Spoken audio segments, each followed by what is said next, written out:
Ooh, that is a dirty butthole.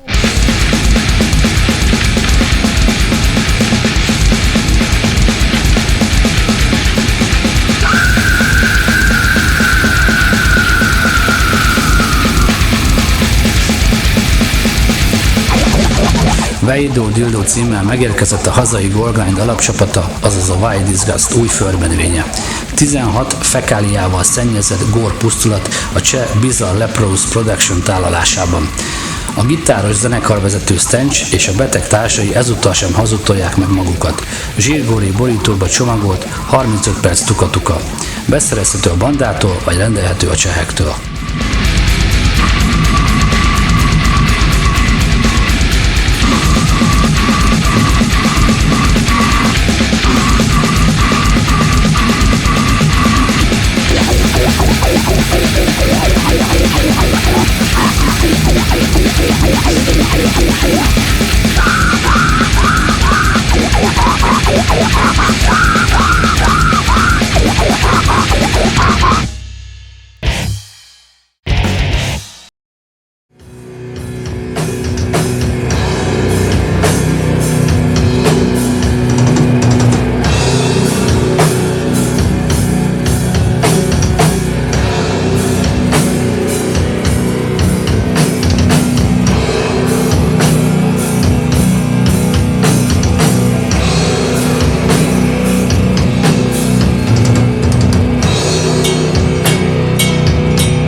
To the show.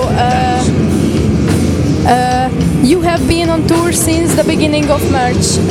If I'm not wrong, this is the first time you are in Europe.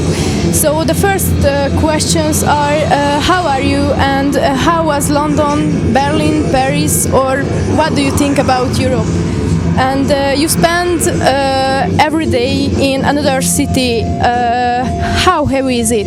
Okay, so we played Europe before, but only festivals, and it was good. So far, it's been great. So London was good. That was, I think, the third night. Maniacs there. Paris was really good, and we're finding like different than the U.S. crowd is that there might be more people here, but it's more quiet than, let's say, in between songs or while we're playing. For instance, so far, the two shows that stood up, I think, were Paris for sure and Prague.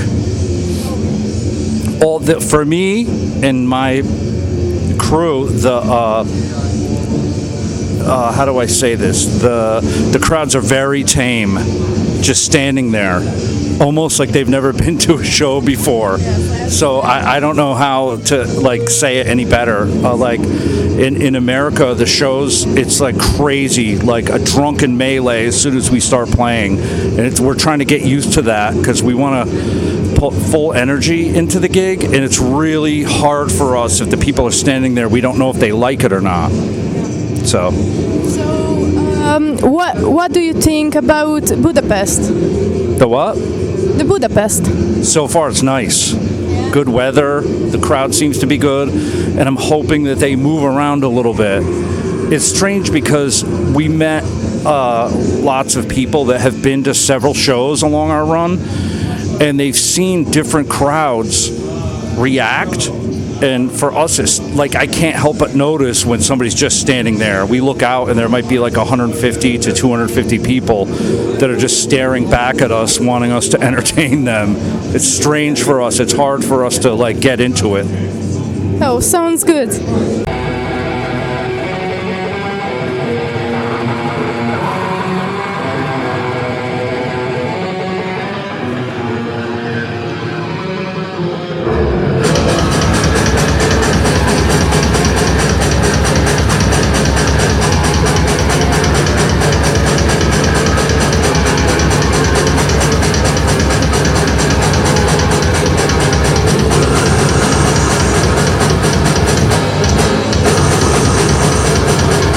the beginning of the 2000s, there was a break for a few years in the band's life. And what did you do these years? And what was the motivation to restart the band? And was it hard to find the partners for the sequel?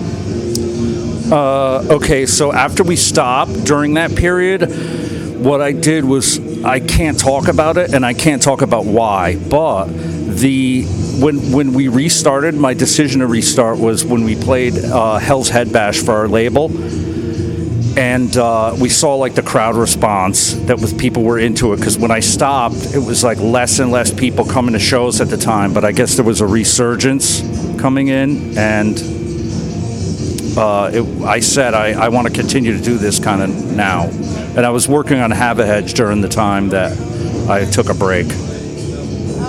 I'm so sorry. No, that's okay. So, where does the Christian hate come from, and do you live accordingly in your everyday life?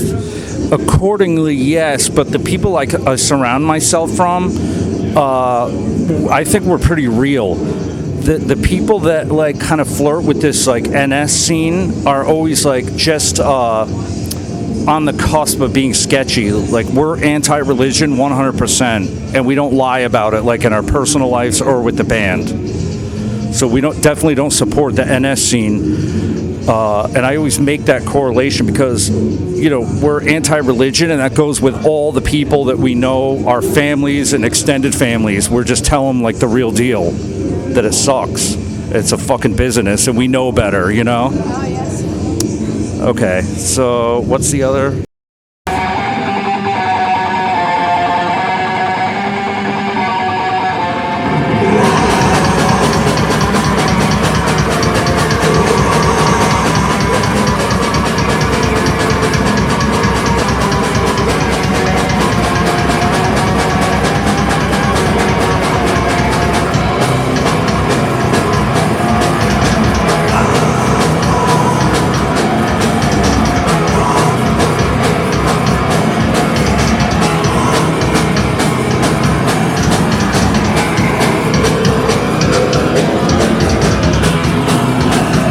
Are you following the today scenes, or did you get away from it? And are you on your way? And do you have a connection with other bands? Or what do you think about the growing stage props like candles, hoods, and incense, or other things? Okay, so me personally, I think it's stupid, but I don't want to upset anybody that we are friends and like comrades with other bands that do that. We played recently with somebody that had props that were like fake spider webs from the Halloween store, candles, an altar, and at a big fest we played 2 years ago, there was more candle holders on stage than instruments. So although we blaspheme the Christian faith, we also blaspheme people that believe in black magic. I call it play acting, right? That's all.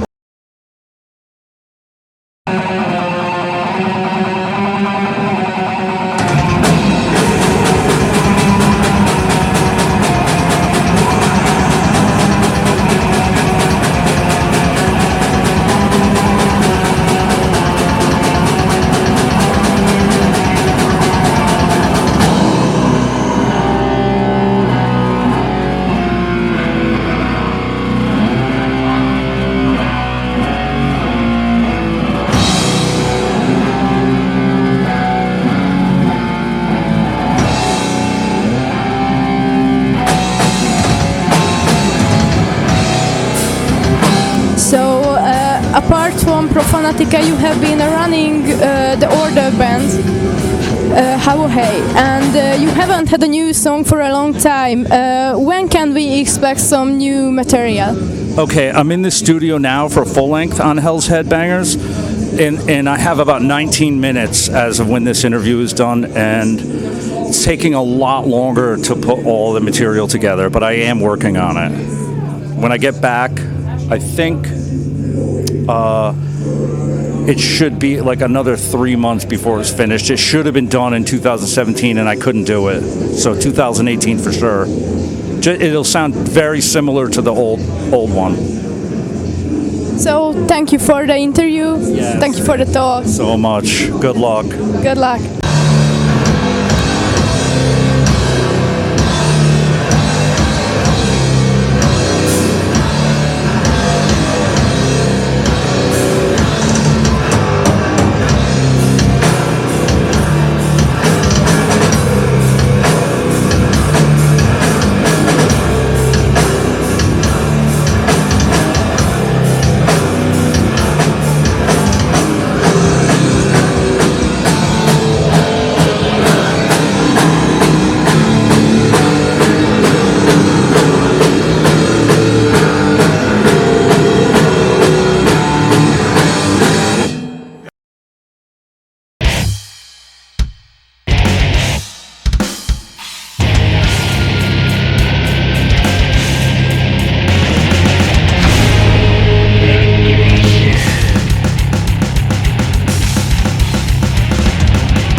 A Degravor egy budapesti brutál death metal projekt, melynek alkotója Tóth József, aki korábban a Liquid Cemetery, illetve a Necrophilia sorában tűnt fel.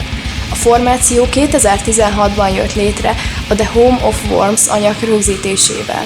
Az első anyag kiadása után nyáron érkezik a második kislemez, melyből egy dal már publikus. Az új cucc már nem egyszemélyes formában készült, ugyanis a projekthez csatlakozott Nemes Norbert, a Pediatrician zenekar frontembere.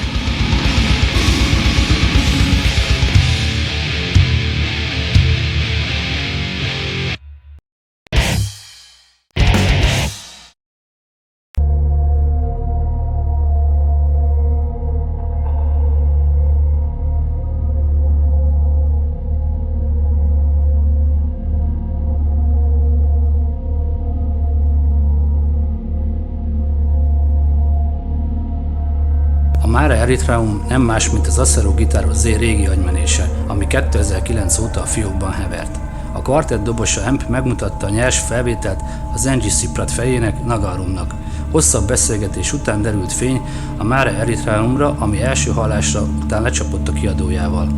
A majd 49 perces Dark Ambient hangfolyamot C egyetlen gitárral és egy multi-effekttel rögzítette. Utómunka nem volt, tehát tekinthető analóg felvételnek. A puritán hangszörnyekhez puritán minimál borító lett tervezve, és 300 sorszámozott darabban lett legyártva CD-n. Tematikáját tekintve egy ókori gnosztikus rendet, a kígyó rendjét jeleníti meg képzeletbeli szemeink előtt.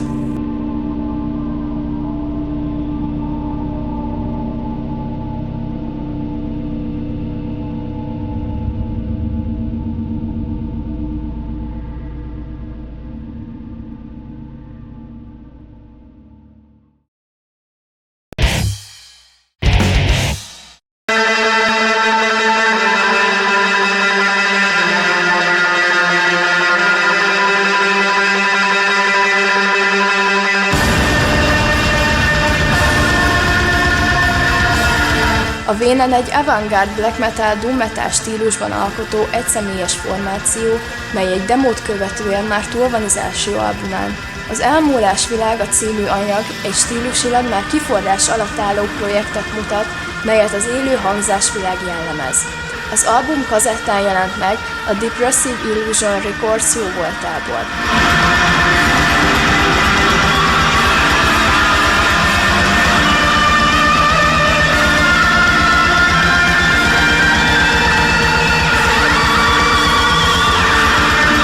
A dalszövegek a civilizáció ciklikus pusztulásának filozófiájára támaszkodnak, valamint a jelen fogyasztói, állatként tengődő társadalmat ostorozzák. Az elmúlás világának filozófiájáról az érdeklődők a zenekar Bandcamp oldaláról tudhatnak meg többet.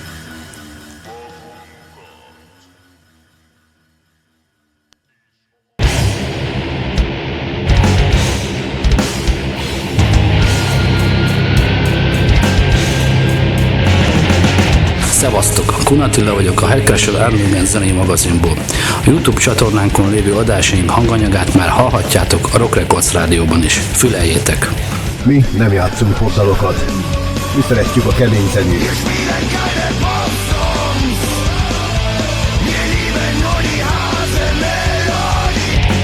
Rock Records Rádió.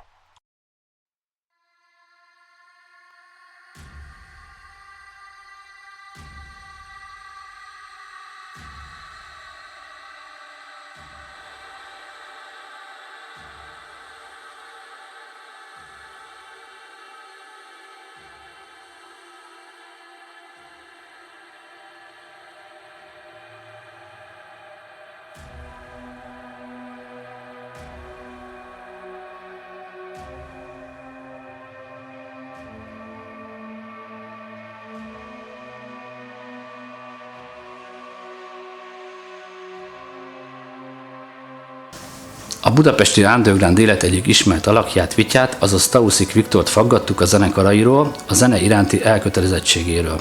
Szívesen osztotta meg velünk gondolatait egészen a korai gorzonos időktől kezdve napjainkig.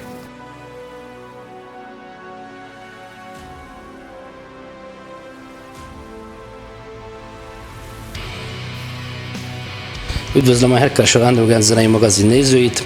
A következő vendégünk a fővárosból érkezett. A hazai széna egy ismert alakja, nem csak több zenekarban frontember, hanem egy ilyen rajongó újságírói szerepkörben is évek óta elérhető. Aki nem ismerné, az valószínűleg nagyon keveset jár koncertekre, és nem követi a hazai történéseket. Mellettem balra Tauszik Viktor. Szevasz! Szervusz, köszöntöm az adás nézőit is. Nagyon örülök, hogy itt vagy velünk, már régóta terveztük, hogy beszélgetünk veled. Ugye több zenekarban is érdekelt vagy. Az anyazenekarod a Nadir, amivel körülbelül már negyedszázada színpadon vagy. Tavaly decemberben jelent meg már a 7. nagy lemezetek. Mit tudhatunk erről, azon kívül, hogy ugye ez egy konceptlemez, úgy, mint legutóbb is, ha jól emlékszem. Nos, először is köszönöm szépen a meghívást a többiek nevében is, és mi ezt a 6. teljes albumunkként tartjuk számon, ha az Underground Heroes anyagát félretesszük, az is teljes albumnyi terjedelem volt, de azért kezeljük külön és a maga helyén, mert az egy feldolgozás anyag volt, elejétől végig csak a ránk leginkább inspiráló, hatást gyakorló zenekaroktól dolgoztunk át nótákat, de az tényleg egy egyszeri, különleges kitérő volt. A The Sixth Extinction album az előző anyagot, a Ventumiam ad Finem ezt anyagát folytatja, olyan értelemben, hogy egyrészt konceptalbum, másrészt pedig az azon megkezdett koncepció folytatása. Ha emlékszünk, még a Ventumon arról volt szó, hogy főbb vonalakban, amennyire ugye az anyag terjedelme engedi, hogyan jutott el az emberiség az ősi harmóniától, a természettel való harmóniától a mai időkben eszméletlen mértéket öltő és végzetes természetrombolás folyamatáig. Ezt végigvezettük ott koronként, a The Sixth Extinction pedig, ugye mint egyrészt a címe sugallja, a 6. teljes album, ezt ugye az előbb már kiveséztük, másrészt pedig a jelenleg is zajló, sorrendben a 6. nagy kihalási hullámot veszi górcső alá és tárgyalja ki.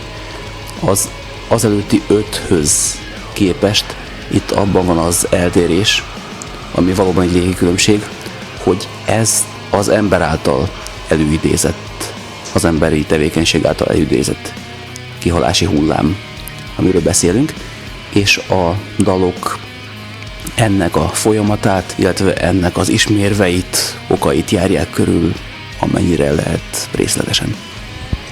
Itt a beszélgetésünk előtt ugye váltottunk meg egy pár szót, és akkor számomra is csak most lett világos, hogy a stúdió felvételek hol zajlottak pontosan, és hogy a zenésztársaid mennyire folytak ebbe bele, illetve nagy segítség ugye, hogy a dobosotok ez irányban érdekelt, ugye tud saját maga is rögzíteni. Igen, ez pontosan így van, sőt Szabolcs, Fekete Szabolcs, a dobosunk, illetve az ő stúdiója, a Dr. Black Studios, tehát DBS, már olyan szinten kinőtte magát, hogy nem csak a Nadir, illetve az Our Existence is Punishment Project anyagai készülnek ott, hanem dolgozott már másoknak is. Pozvakovsky, The Southern Oracle, Na de visszatérve a saját dolgainkra, ez a folyamat úgy zajlott, hogy Szabolcs és Norbi, Cetlic Norbert gitáros fődalszerzők dolgozták ki a zenei alapokat. Hagyományosan ők formálják meg a nótákat, utána megkapja mindenki más, hogy saját témáit ezekre az alapokra dolgozza ki. Ugyanígy folyik a szövegírás is, meg az énektémák felvétele is. Sőt, ha már itt tartunk, a dob, meg a keverés mellett az ének egyedül az, amit profi stúdióban vettünk fel. Tudni kell, hogy Szabolcs Franciaországban él, és Svájcban dolgozik, a két ország határán lakik ő. Ott van az otthon berendezett stúdiója is. Na most itt jön képbe az internet, meg az online file-csere adta lehetőség, amelyet mi elég rendesen ki is használunk. Ugyanígy online kapja meg a zenekar többi tagja is a dal, vázlatokat, a zenei alapokat.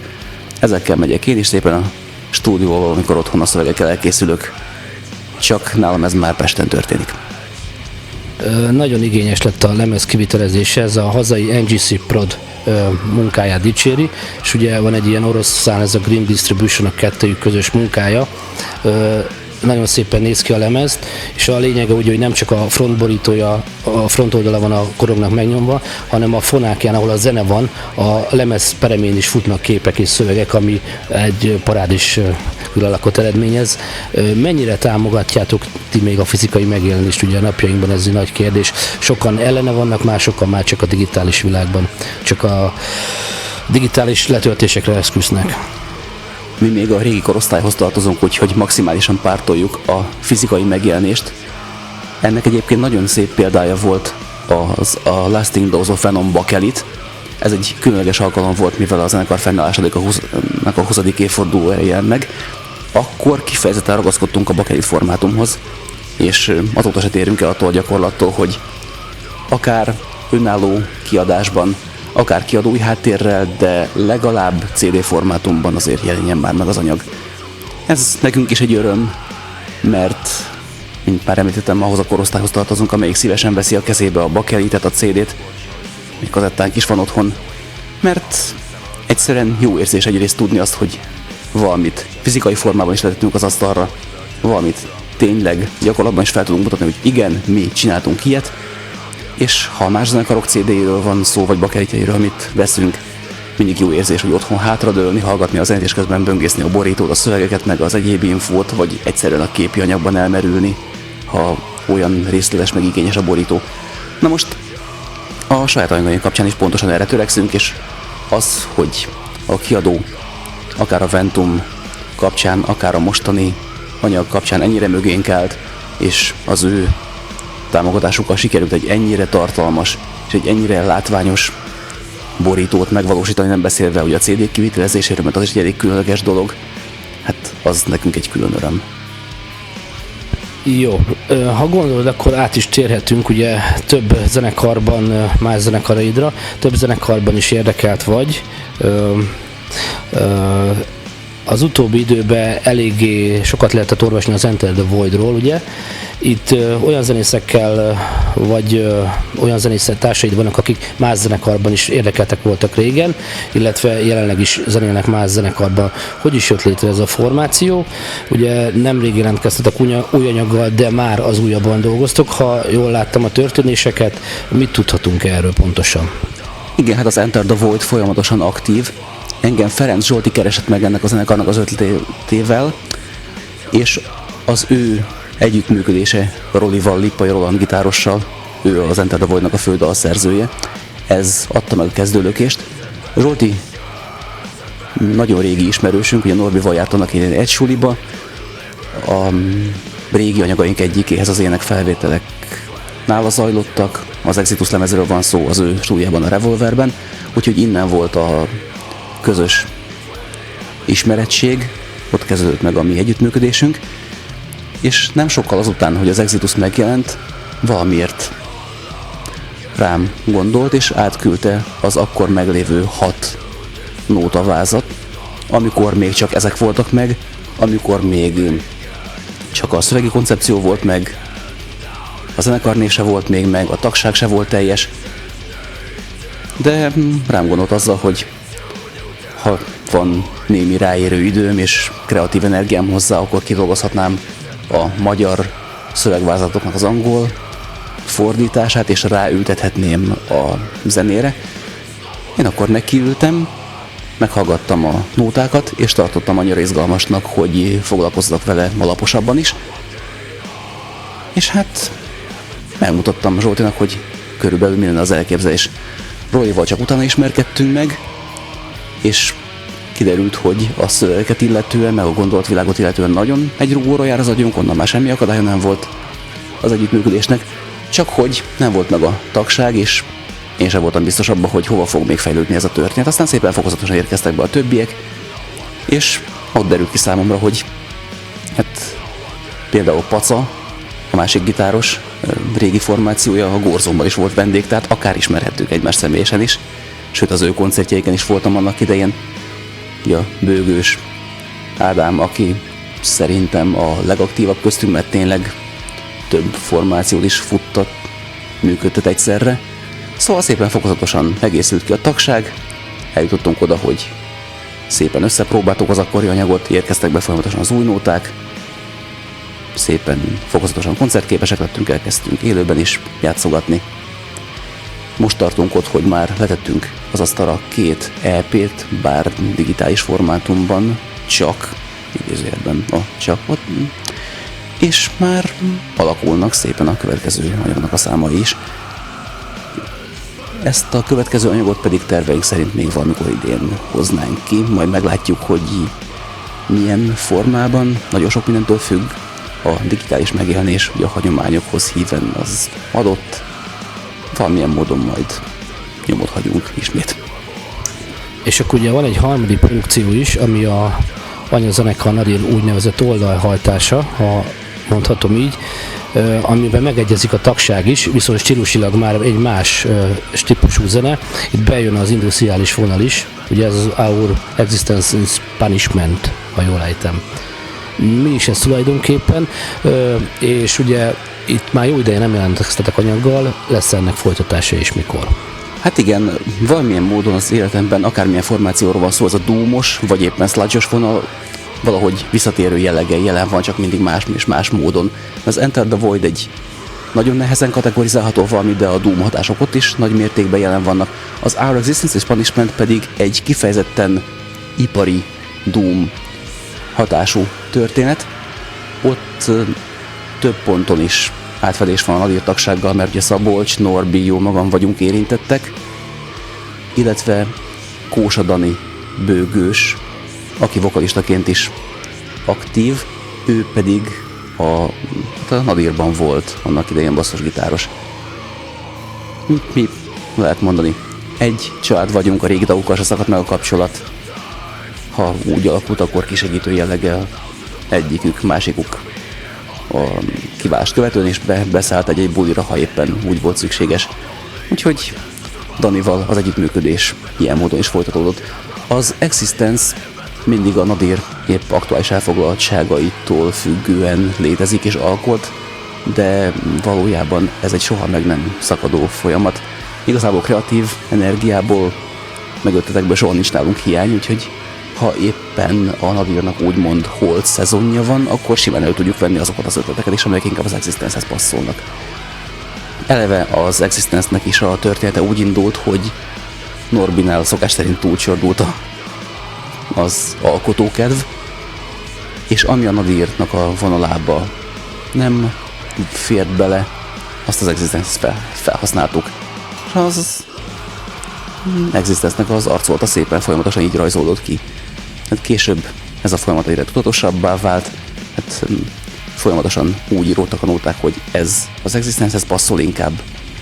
És most is van előkészületben egy következő anyag. Ez ott tart, hogy néhány nóta már énekkel együtt megvan, de ebben is az a jó, hogy nem vagyunk egyáltalán megcsúszva, végképp nem határidőkhöz kötve. Amint lesz rá alkalom és mindenki ráér, folytatjuk a már megkezdett folyamatot.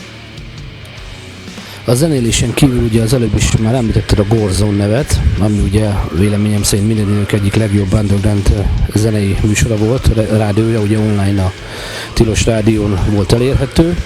Ugye te ennek oszlopos tagja voltál évekig, de én már, ha jól emlékszem, ezt megelőzően is olvastam tőle például koncertkritikát, illetve napjaink is a rockstation.blogspot.hu-n elérhetőek interjúk, amiket te készítettél. Hogy indult ez az egész annak idején? Hogy emlékszel vissza például a Gorzonos időkre, és mondjuk miből szerzed az inspirációt, mielőtt egy ilyen elég átfogó beszélgetést elkészítesz? Gyakorlatilag a semmiből teljesen hirtelen jött ez az elképzelés. Azt tudni kell, hogy az akkori stábot személyesen már jóval azelőtt ismertem, hogy az együttműködésünk egyáltalán beindult. Régi koncertjáró brigádról van szó. Hát ők már akkor is benne voltak a dolgok sűrűjében, tehát tudták, hogy mi zajlik az itthoni, illetve nemzetközi szintéren. És nálam az alapelv itt is ugyanaz volt, mint a zenekar esetében, kell egy jó csapat, egy jó barátokból álló brigád, akikkel tudatosan össze lehet dolgozni, ugyanakkor mégsem munkahelyet megerőltetett menet jellege legyen a dolgnak, hanem mint egy baráti összejövetel, és ez meg is valósult. Inspirációt nem volt egyáltalán nehéz szerezni, már ugye a srácok habitusát, meg munkához való hozzáállását ismerve is, ami nekem mindig is jól feküdt, ilyen hozzáállással egy könnyebb dolgozni. Másfelől viszont az a tudat, hogy amit csinálunk, azzal bármilyen mértékben is, ha tudjuk segíteni az itthoni színteret, akár pusztán egy élő rádiós interjúról, akár a Gorzone partik megszervezéséről volt szó, mert ugye koncertek, ha úgy tetszik, minifesztiválok, vagy akár több termes ugye, fesztiválok szervezésével is foglalkoztunk, igen aktívan. Tehát ez a tudat is nagyon motiváló és lelkesítő volt. Az újságírás is pontosan ugyanez a történet. Az a tudat, hogy akár hazai, akár külföldi anyagot tudunk az olvasóknak bemutatni, vagy tudunk interjúzni, az is egy ilyen értelemben véve nagyon lelkesítő és inspiráló feladat, ugyanakkor meg kihívás is. Ugye egy interjú esetében nyilván az a gondolat, hogy adott esetben egy nagyon régi kedvenc zenekar valamelyik tagjával készített, akár telefonon, Skype-on vagy személyesen egy koncert apropóján interjút az ember, és úgy kell ugye odaállni, hogy felkészülten, napra készen, hogy az ember képbe legyen az adott interjú anyagtal és dolgait illetően. Ez egy szép feladat. A három zenekar mellett mennyi időd és energiád marad még arra, hogy van-e még mellette szabadidőd, és mennyi idődet és energiádat veszi el ez? Energiából azt lehet mondani, hogy soha nincs hiány, tehát amíg az ember előtt olyan feladatok és kihívások állnak, amikkel az ember szívesen foglalkozik, amire szívesen szán időt, erőt, addig semmi probléma nincs. Szabadidő, ami nem zenei jellegű dolgokra megy el, nem is zenehallgatásra, hanem tényleg egyebekre, ami nem zenei tevékenység, értelemszerűen viszonylag kevés marad, de hát azt is be lehet normálisan osztani. Van otthon macskám, az egész zenekar egyébként nagy állatbarátokból áll, mindegyikünk tart valamilyen állatot, ők többségében mentett vagy befogadott állatok, és azt kell mondjam, hogy a szabadidőnk nagy részét ennek az ügynek is szenteljük, sőt, amikor csak módunk van, akkor még a zenei tevékenységgel is egybe kapcsoljuk, hiszen például a helyi, tehát Újpesti Állatmentő Ligával is nagyon ismerettségben, barátságban vagyunk, az ő javukra szervezett jótékonysági bulin is felléptünk, őket is népszerűsítjük lépten nyomon, amint tudjuk. Jó, hát nagyon szépen köszönöm a válaszaidat. Egy záró kérdésem lenne, mivel ugye elég régóta zenélsz, és ugye nem csak a zenélsz, hanem ugye, mint kiderült, az újságírással, interjú készítésével is foglalkozol. Szerintem hatalmas rálátásod van az egész hazai szintérre. Véleményed szerint van lehetősége a mai magyar underground zenekaroknak egy úgynevezett kitörésre, ismertebbnek lenni külföldön, bekerülni a külföldi vérkeringésbe. Hogy látod te ezt? Szerintem lehetőség mindig van. Ez a dolog mindig adott, a megfelelő hozzáállással indul az egész. Nyilván rengeteg áldozatot kell hozni az ügy érdekében, sok mindent fel kell adni, szépen kilépni jó messzire a kényelmi zónából. Anélkül nincs előrelépés és eredmény. De sok más tényező is közre kell, hogy játszon ebben az egészben. Én egyébként hagyományosan annak a hívő vagyok, hogy először ugye szűkebb pátriájában szerezzen ismertséget egy zenekar, szépen fokozatosan otthon a saját környezetében építse ki a saját táborát, és onnan, ha már a kellő zenészi rutin megvan, koncertrutin megvan, onnan lehet akkor szépen a külföldről is tovább építkezni, hogy a nemzetközi szintérre már egy kész produkcióval lépjen ki az ember. Ha mögé beáll egy olyan kiadó, mint amilyen a mi esetünkben is van a Nadir mögött, az rengeteg pluszt jelenthet tényleg. Azt kell mondjam, hogy rengeteg áldozatot hoznak értünk, nagyon adnak a promócióra.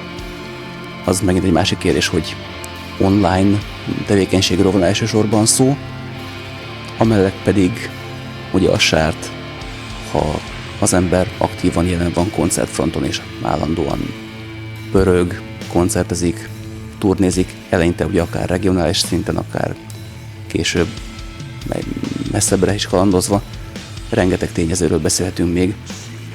Ugye nagyon szép és jó dolog az, ha az ember kiadó támogatását élvezi, ha jó a terjesztése, és ennek folytán ugye a különböző helyi disztrók segítségével akár jelen van, és ott van fizikálisan elérhető formátumban is a CD, bakelit, akármilyen kiadvány, ha koncerteken, turnékon is tudja népszerűsíteni.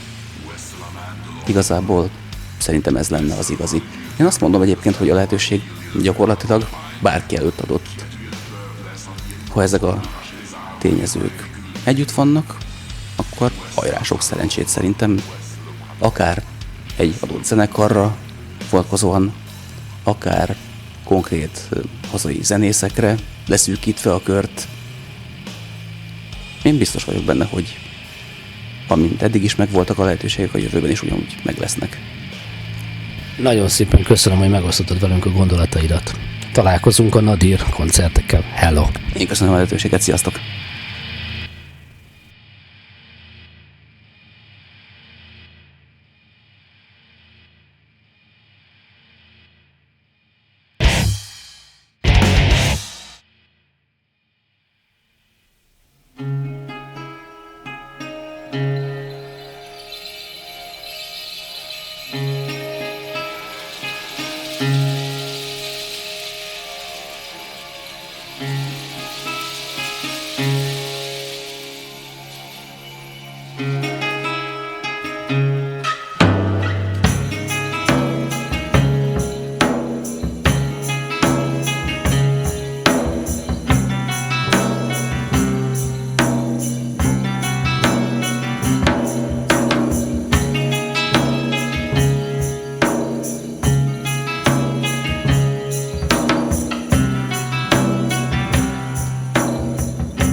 Tavalyi év végén megjelent a Pagan Megalith harmadik és egyben utolsó nagylemeze, a Túlvég. Az album egy különös utazás a kiüresedésbe, melynek dalai tradicionális hangszereken szólalnak meg, hátrahagyva a jelenkort. A zenekar ezennel létezése fölé emelkedett, művét befejezvén egyesült vezető erejével a halállal. A limitált kiadású CD, de szerezhető a zenekartól.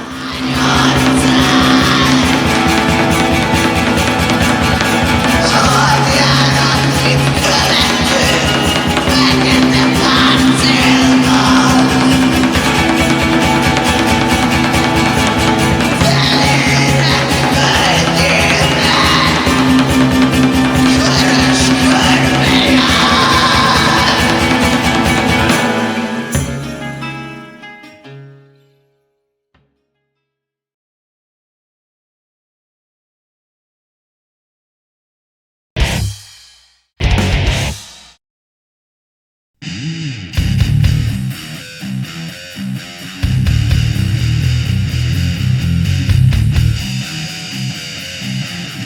A Metal Or Die Recordsnak köszönhetően megjelent a néhai budapesti Subject legszebb korszakát összefoglaló anyag. Inimitable, Unexcelled címmel. A cucc először érhető el gyári CD-n, rajta minden idők egyik legjobb hazai death grind demo anyaga, azaz a Nihilistic Perspectives demo, plusz a Diaphronus Rights of a Soul 7 inches vinil, plusz kiadatlan dalok. Ez az a korong, ami nem hiányozhat egyetlen gyűjtő rajongó polcáról sem. Hiánypótló megjelenés.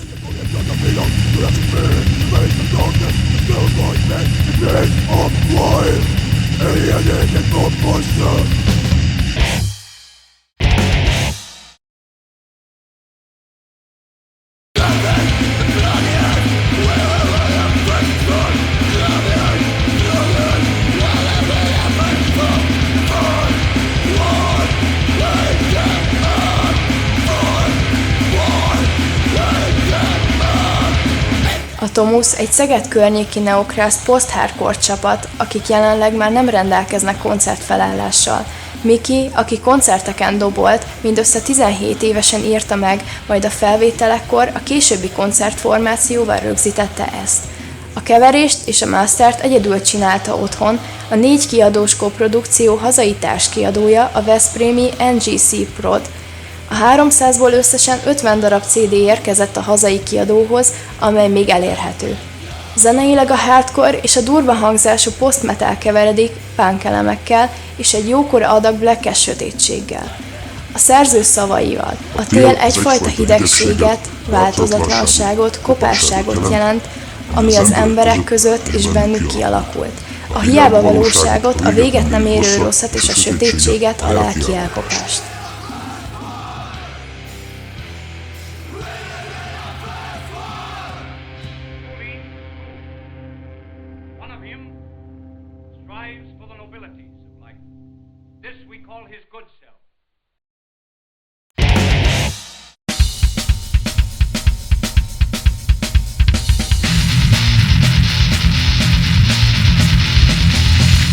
2018. május 26-án a Szegedett Fest már 5. alkalommal. 5 nagyon erős underground bandával. A szerb Ashen Epitaph mellett a hazai szintén Polanyi jelentős kritikusok készítettek a levegőt, mint az Age of Agony, a Symphony of Symbols, a Murder Carnage, és végül, de nem utolsó sorban a Pure and Rights. Tartalmas estének ígérkező esemény a helyi Gin Tonic Clubban.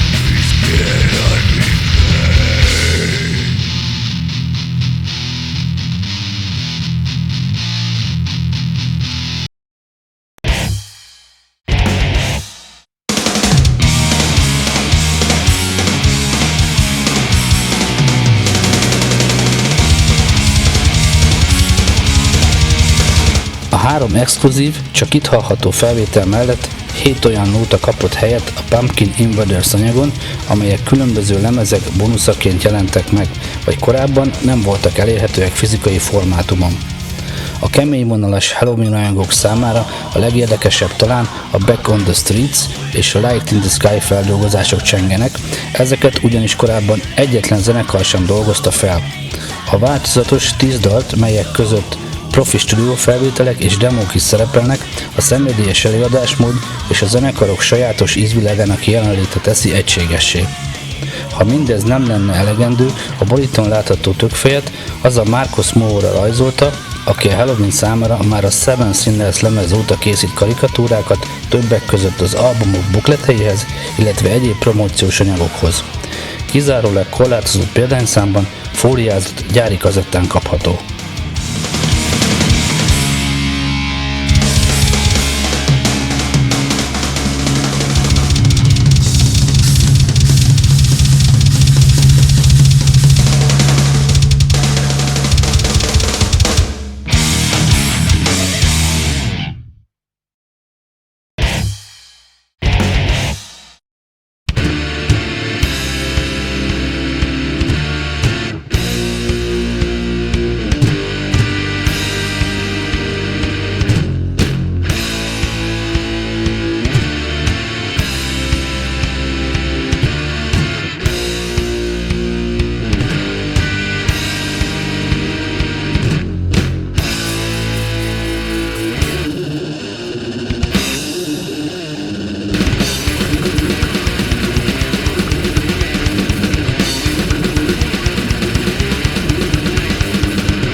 reaktiválta magát a miskolci Atomic zenekar. A csapat agya és motorja, azaz Szilágyi Tomi és tettestársa Perényi Dénes kendőzetlenül beszélt nekünk a csapat múltjáról és vázolta nekünk a jelent. Szókimondó szövegek a hazai thrash veteránoktól.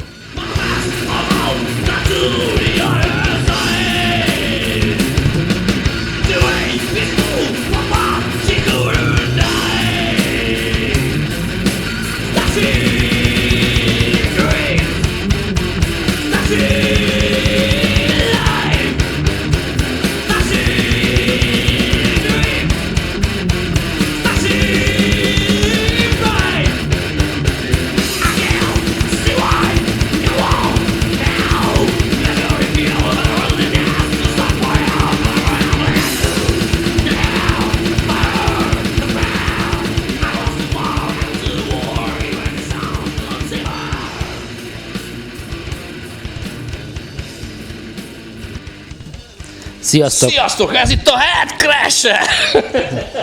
Sziasztok! A Head Crash Underground zenei magazint látjátok. A hozzáértők szerint a miskolci Atomic zenekar a hazai thrash metal underground egyik úttörő zenekara. Szinte hihetetlen, hogy hosszú-hosszú idő után újra aktív a zenekar. Ezen apropóból beszélgetünk most velük. Szilágyi Tomi és Perényi Dénes a vendégeink. Szevasztok, srácok! Sziasztok! Nagyon örülök, hogy itt vagytok végre. Egy picit üljünk már bele az időgépbe, és menjünk vissza a 80-as évek elejére, közepére. Hogyan is indult ez a történet akkor? Hogy emlékeztek ti erre vissza? Hát figyelj, most nagyon kultúrát teszek, nagyon nehezen indultak a dolgok. Általános iskolás gyerekzenekarként kezdtem az indítást az Atomic zenekarnak igazából. Egy hosszú folyamat volt ugye, amíg ez összeállt. Annak idején játszottam ezeket az igazi jó metal riffeket, szerettem, amik becsorogtak, az Anthrax, Slayer, Megadeth, meg ezeket a zenei dolgokat szerettem volna csinálni. Több interjúban elmondtam már különösebben, nem az érdekelt akkor, hogy most de kibaszott gitáros leszek, vagy mit csinálok, hanem az volt a lényeg, hogy el tudok játszani egy kibaszott jó riffet. Örültem annak, hogy van egy gitár a kezemben, és egyáltalán meg tudok szólaltatni valami olyan dolgot, ami nekem is tetszik. Úgyhogy így indult a zenekar, általános iskolás zenekarként, aztán szépen építkeztek rá a többiek is. Az időgép ugye aztán haladt, és utána történtek olyan változások, amik hát ugye peregtek az emberek folyamatosan ki mellettem, és aztán kialakult egy olyan felállás, ami tulajdonképpen a mai napig is fémjelzi a zenekart, a Dani barátommal, a dobos a Csibi Attila és a Gyurcsán Szabi basszusgitáros. Tulajdonképpen ez fémjelzi az Atomicot, ezzel a zenekari felállással lett egy lemeze a zenekarnak, egy CD-je, a svájci Undertone Records kiadónál, ami tulajdonképpen 92-es album, és 94-ben jött ki, 2 évet vártunk arra, hogy itt nagyjából fel tudjuk ezt dolgozni, hogy ezt Magyarországon esetleg valaki meg tudja emészteni, hogy magyar zenekarnak lehet külföldön CD-je, és hogy ki tudjuk ezt hozni. Úgyhogy 2 évünkbe telt, amíg végig szoptunk, szívtunk vele itt mindent Magyarországon, aztán nagy nehezen a svájciak, látva azt, hogy mekkora volt az érdeklődés erre az albumra, hogy szartak rá, és látták abban a lehetőséget, kiadták ezt az albumot, és utána hazahoztuk, és utána megint leszarták. Ezt mindig el szoktuk mondani, csak az érthetőség kedvéért, hogy itt nagyon érdekesen történnek ezek a dolgok ebben az országban a metal és rockzenei vonalakon. Tehát nem igazán a tehetség dominál a hozzáértés, hanem valami teljesen más dolog, amit mi mai napig nem tudtunk megfejteni, de már nem is akarunk ebben foglalkozni. Hogy érzed, hogy a korabeli szaksajtó, a fanzinek vagy a vezető újság mennyire támogatott benneteket ez időtájt? Hát remélem, én fogok válaszolni. Támogatásról nem beszélhetünk. Voltak megjelenések a zenekarnak, már akkor is voltak megjelenései a zenekarnak, amikor én még nem is voltam benne. Volt Pesten például a Thrash Metal Fesztivál, az egy elég ilyen legendás történet, és ott egy nagyon jó kritikát is kapott a zenekar, úgy emlékszem. Ez egy nagy buli volt. Aztán hát a lemez megjelenés kapcsán azért hát részben hirdetés, vásárlás, egyebek, interjú is volt velünk, ha jól emlékszem. Igen. Akkor volt saját szavainkkal, aztán de hát azért úgy meg a fanzinekben is underground szinten ment. Egyébként én annyit szerettem volna hozzátenni, hogy ebben az időben, mikor az Atomic megalakult, meg ezek a kezdeti időszak, egy hihetetlen pesgés volt. Tehát Miskolcon is olyan metal élet volt, hogy akármilyen kezdő bandák csináltak egy bulit, ott 200-300 ember megőrült, és olyan stage dive volt, meg szétszedték a házat, meg mi is szétszedtük a házat. Ez egy hihetetlen időszak volt, és A svájci kiadóhoz pedig tényleg úgy keveredtünk oda, hogy a lemez felvétel után mi nekiálltunk itthon, keresgéltük a lehetőséget, ki adná, ki mit lehetne csinálni, mert annyi pénzünk nem örültünk, hogy a stúdióra összeraktuk a pénzt. Ígéretek voltak, az annyi, hogy azt nem győztük. Aztán egyszer csak összejött, nagyon jó haverságba kerültünk a német Flashcore zenekarral. Őket nagyon szeretem. Voltunk kint náluk Németországban, pontosabban úgy volt, hogy először ők jöttek Magyarországra, leszerveztünk nekik egy-két bulit. Utána cserébe meghívtak minket Németországba, na hát ez egy ilyen full underground volt, az akkora élmény volt nekünk, hogy... Aki nem tapasztalt ilyet, az nem is tudja mi az, hogy kempingben alvástól kezdve sátorba, de már vastagon ősz volt, befagyott a seggünk. Vodkát reggeliztünk, az volt a fűtőtest, és szóval nagyon kemény volt, és csináltunk egy videót, jött velünk egy videós lány, és ennek az egész túrának a videó részlete, ha jól tudom, az jutott el a svájciakhoz, és látták, hogy ezt az egészet mennyire elmebeteg módon csináljuk meg, a koncerteket is látták, az is fölletvéve, meg maga az egész tiszta underground, ez a körítés. Volt, és akkor ők azt látták, hogy ezek ennyire elmebeteg elszánt barmok, akkor, és itt van kész lemezanyag, na akkor ezt segítenek is. És mi akkor éreztük, hogy hú, hát itt valami megmozdult. Hogy ebből valami lehet, így van. Igen, ugye itt 1994-ben járunk, és a kazetta formátum mellett CD-n is kijött az anyag, ami nagy szó volt akkor, így ugye? Úgyhogy mutatom is, hogy kézzeljétek el, ez a CD az, amit mai napig már nem lehet kapni, csak nagyon különböző licitálós és halálfasza oldalakon, de mi most osztunk belőle egy mutató példát, ez dedikált. Ez, hát most nem azt mondom, hogy felér egy csok nevű programmal, de ezt majd kivágjátok, de hát lakást nem adnak érte se garázs, de ha sokat vártok fel, lehet, hogy tudtok érte venni, vittem egy láda sört később valahol. Úgyhogy ez volt az a CD, és ez pedig a kazetta verziója, ami tulajdonképpen ez így komplett. Tehát ezt, ha valaki ezt be tudja szerezni, akkor ez tényleg egy nagy erekje, az biztos ebben a mai metal világban.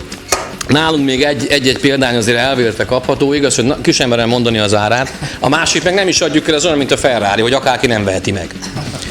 Úgyhogy hogy csak maradjunk stílusosan ennél a történetre. Készült nektek egy második nagy lemezetek, ami ugye soha nem jelent meg. Ez viszont már a zenekar egy másik arcát mutatta. Mit is tudhatunk erről? Igazából soha nem jelent meg, így van. Valójában valószínűleg tartom azért nem jelent meg, amire az első megjelent, hogy akkora volt itthon szintén az érdeklődés, ugye hát azt nem mondom, hogy maga a műfajra, de tehát ugye tükröződött az egész zenei háttér, az egész zenei arc volt akkor Magyarországon, hogy mi én utólag így jobbnak láttuk. Én azt mondom most, hogy nem azt mondom, hogy talán jobb is, hogy nem jelent meg, de azt gondolom, hogy talán lehet, hogy jobb, hogy most jelenik meg 30, közel 25 év elteltével. Maga az a fajta élmény, meg az a zenei érzés, amit akkor mi csináltunk, nekem az nagyon tetszett. Szerettük volna, hogyha ez az album megjelenik időben, de megmondom neked őszintén, én a saját nevemben tudok beszélni, talán a Daniébe is majd elmondja. Elfáradtunk abba, hogy megfutottuk ezt a kört az első albummal. Kurva jó lemez, kibaszott jó album, jó borító, fasza, magyar zenekar, első CD, kurva jó, és akkor itt szívjuk a faszt vele, hogy most meggyőzzek valakit arról, hogy milyen jó érted, a szex. Most hát érted erre, most miért kell valakit meggyőzni?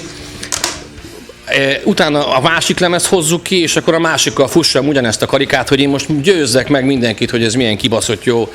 Nem a közönséggel van a baj. Tehát félre ne értsétek. Nem a közönséggel, a közönség nem hülye. A közönség, ha eljut hozzá valami, akkor az el fogod tudni dönteni, hogy neki ez tetszik, vagy nem tetszik. Vélhetően azt gondoltam, vagy azt gondoltuk, hogy azért ebben nem lenne probléma. Az, hogy eljutni a közönség. Ez olyan, mint egy kibaszott nagy piac, mikor Piroskányi felveszi a szatyrot, bazd meg a fűvel, meg a mézzel, meg a sok szarral, kiviszi a piacra, és kiteszi a portékáját. Mi be se tudtunk menni a piacra, mert nem engednek be. Azok a fórumok, azok a helyek, amik ezzel foglalkoznak, azok abszolút szarnak arra, hogy egyáltalán kövessék, figyeljék, vagy egyáltalán az egész dolgot koordinálják azt, hogy Magyarországon milyen tehetséges művészek vannak. Nem akarok most messzire menni, de mondhatnék egy-két olyan zenekart, akár az Ektomorftól kezdve.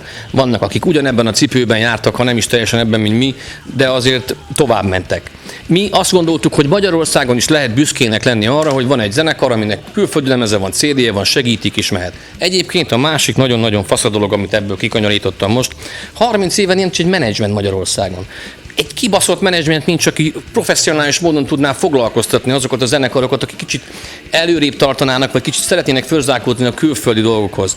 Érted? Tehát ez valami vicc, hogy nem tudod kitermelni egy olyan monopól helyzetben ma, egy olyan monopól kiadvány terjesztő cég, akik nem is tudom mit csinálnak, hogy összefognák ezt az egész dolgot, és azt mondanák, hogy hát bazd meg, ezt a zenekart most mi kitoltuk egy nemzetközi piacra, ezt segítjük, hogy a többi szerencsétlen föl lehetne tolni a hátán egy kicsikét, segíteni ezeket a dolgokat. 30 éve nincs ilyen. Mi a faszomról beszélünk? Mit akarok kiadni? 2-es lemez, bazd meg. Más se tudok kiadni, nem hogy egy 2-es lemezt. És nem én vagyok vele egyedül, így van, nagyon sok mindenki így van vele. Nem sokan beszélnek erről igazából, ez a baj. Aki viszont benne van, az mindenki tudja. A közönséget különösebben nem nagyon érdekli, hogy egy zenekar most kiadja a lemezét, vagy nem adja ki, úgyse jut el hozzá, mert nem engedik, hogy eljusson hozzá. Ha meg véletlenül eljut, akkor meg esetleg rácsodálkozik, hogy nézd már, van ilyen is, ez meg magyar, és akkor azt mondja, hogy na valamit tud kezdeni ezzel az élménnyel. Önmagában a 2-es album nekünk nagyon sokat jelentett, ezért is jelenik meg most. Most mindent beletettünk azt, amit akkor hiányzott belőle. Itt kell elmondanom, hogy a Metal Will Die Records a legfaszább kiadó, benyalhat mindenki, hova mondjam, 1, 2, 3, Magyarországon a legjobb kiadó, aki ilyen kiadványokkal foglalkozik, és nem most kezdte a csávó, és nagyon jól csinálja. Szívvel, lélekkel dolgozik, ami kurvára hiányzik.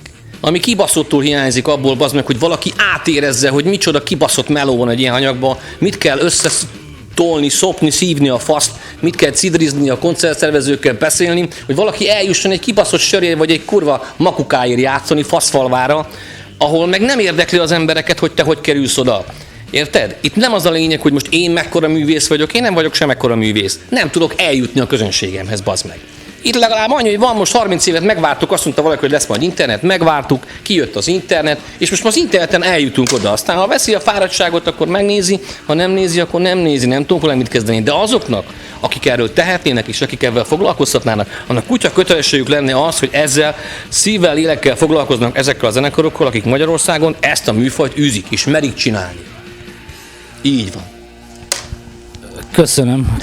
Nem folytatja, mert nincs vége, nehéz. Igen, mert hát én annyit... Ő most elmondja azt, amit valójában kellett volna hallani ebből. Nem, teljesen jó, szerintem ki fogjuk egészíteni egymást, teljesen egyetértek Tamással, amit mondott, és tehát a lényege az volt, hogy az 1-es lemez megjelent, és azért elég iszonyú flash volt, tehát az, hogy CD, hát ez egy olyan kuriózum volt, és idehaza az egy hihetetlen dolog volt, és egy thrash metal zenekarnak CD-je, tehát azért ez egy eszméletlen nagy flash volt a zenekarnak.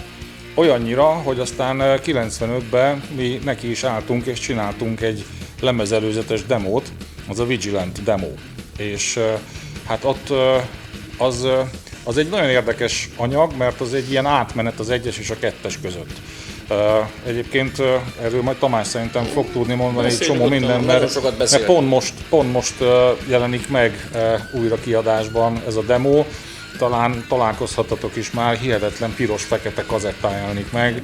Hát mikor én is megláttam, én dobtam egy hidat, de pedig azért ebben a korban már az ember már ebben a korban nehezen hidal le, de nekem sikerült. Mondd már azt, hogy a Metal Will Die Records gondozás, mondd már. Így van, a Metal Will Die Records gondozásában, és nagyon szép, tényleg hihetetlen, és a másik dolog meg az, hogy mondjuk nem csak a zenecsinálásban vagyok old school, tehát mindamellett, hogy digitális stúdiótechnika, úgy dolgozunk meg minden blabla, én orrverzésig hallgatok kazettát meg bakelitet. Tehát én tökre örülök neki, és most idefelé jövet is arról beszéltünk, hogy miket kéne még majd kazettán kiadni, meg hogy, meg tehát van egy csomó terv. De visszatérve a lemezre, ez a demo, ez egy átmenetet képez az 1-es és a 2-es között, hihetetlen lendülettel fogtunk neki, és nagyon jó dalok vannak rajta, ezt most mondhatom, ez elég nem én csináltam, hanem Tamás, tehát... De mindegy, jó dalok vannak rajta, bazd meg, hát... Tényleg, tehát hihetetlen... Miért mondanánk, hogy szar, jó? Hihetetlen hittünk, egy erős anyag volt, jó stúdióba, profi stúdióba tudtunk dolgozni végre, és hangzásba is, soundba is fejlődött az anyag. És aztán kijött ez a demo, egyébként abból azt hiszem talán a Vigilant, igen, az megjelent egy válogatás kazettán, és csomó olyan zenekarral szerepelünk együtt, akiknek egy része az most fönt van, a többség az meg nem. Na mindegy, de tehát volt pörgés, csináltuk, és akkor mi úgy éreztük, hogy haladunk. És aztán 96-ban elmentünk ugyanebbe a Pestre a stúdióba, nem tudom, mondhatom el nevét, most Kóda stúdióba, Schmidt Zoli vezetésével, András Ikremó barátunk segítségével fölvettük ott a 2-es lemezanyagot, hihetetlen élmény volt, és akkor már ott már vastagon benne volt ez az ipari verzió, ami a demón még csak ilyen kísérleti jelleggel, de szépen zeneileg is fejlődtünk, és aztán ott volt a kész anyag, és egyszer csak azt tettük észre, hogy egy ilyen hihetetlen fal és brutális sebességgel fejelte. Nem tudtunk előre mozdulni egyszerűen. Hát ugye nem, bocsáss meg, nem volt, aki ezt ugye azon a fórumon felkarolja, azután, miután jött egy első lemez Svájcból, hogy de nem volt, csak és akkor utána jött a 2-es, és akkor nem tűnt fel, hogy hát gyerekek, hát az meg ebben látni. Ráadásul kicsit egy ipari flash volt, ugye mi miskolciak vagyunk, ott meg aztán kurvára van egy pár gyár, úgyhogy jött ez az igazi flash, ami annak idején ugye toltak még páran ilyesmi ipari dolgot, ez nem teljesen az kifejezett ipari zene, de megpróbáltuk összetolni ezt úgy, hogy azért fogyasztható legyen olyan szinten, hogy egy kicsit én bele akartam tenni ezt a miskolci életérzést, hogy azért ugye monoton, odaverős a dolog, ami szerintem nagyon átjön rajta, samplerek vannak benne.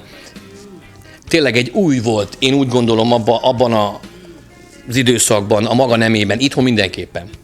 Tehát, és még ennek ellenére se. Tehát én nem tudom, hogy mi a büdös fasz kéne csinálni ahhoz, hogy valaki vagy valakik felfedezzenek Magyarországon zenekarokat, hogy meglássák benne a tehetséget. Mert az önmagában kurva kevés, még ha meg is látja, meg ki nem szarja, én is látok nagyon sok zenekart, de azokat fel kell karolni, segíteni kell egy apparátus, kéne egy kifejezetten ezzel foglalkozó, ami ma Nyugat-Európában szinte minden országban van. Hát nem megyek már Csehországtól kezdve, már szerintem Jugoszláviában is több van, bazd meg, vagy nem tudom, van-e még ilyen. Nincs, de mondhatnám ezt, hogy talán még ott is hamarabb volt, mint nálunk, hogy ezt összefogni valakinek, és ebből ténylegesen ezt a fajta zenei világot egy kicsit fölvirágoztatni, az kevés. Lehet, hogy beérik itt egy páran ezzel, hogy van 3 zenekar Magyarországon, és kurva jó, mert szeretjük mi is szeretjük, nagyon fasza.